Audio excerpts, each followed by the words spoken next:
শুনলাম যে এরকম নাকি ওর স্ত্রীকে মেরে থানায় ধরা দিছে। তো আমি আশেপাশের লোকজনকে জিজ্ঞেস করলাম, কেউ বলতে পারে না। পরে আমি নিজেই এসে দেখলাম যে ঘটনা সত্য, ও মারে চলে গেছে। কী কারণে মারছে এটা তো কেউ বলতে পারতেছে না। আমি নল্লা ইউনিয়নের চেয়ারম্যান মোহাম্মদ আব্দুল গফুর। আমি আসার পরে আমি নিজেও তদন্ত করে দেখলাম যে কাউকে জিজ্ঞেস করলাম যে এই বাড়িতে কে কে ছিল, কেউ বলতে পারে না। আমি তো মাগরিবের কিছুক্ষণ আগ দিয়ে, আধা ঘন্টা আগে মাগরিবের। ঘটনাটা ঘটছে এটা আসলে দুঃখজনক ঘটনা।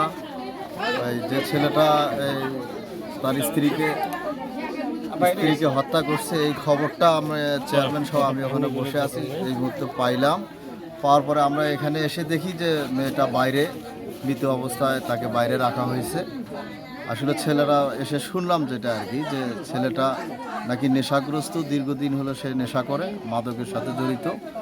ও নাকি ওর ওয়াইফকে ওই ঘরের মধ্যে দরজা বন্ধ করে ওখানে তাকে শ্বাসরুদ্ধ করে হত্যা করে, সম্ভবত যে বালিশ চাপা বা এই ধরনের কিছু দিয়ে হত্যা করার পরে ছেলেটা নিজেই পালিয়ে গিয়ে থানায় গিয়ে নাকি ধরা দেয় যে আমি আমার স্ত্রীকে হত্যা করছি। ওই ওসি সাহেব ফোন দিয়ে চেয়ারম্যানকে যখন জানায় তখন আমরা জানতে পারি, তখন আমরা এলাকাবাসী জানি এবং আসার পরে ঘর থেকে বের করে দেখা যায় যে সে আসলে মৃত, মারা গেছে।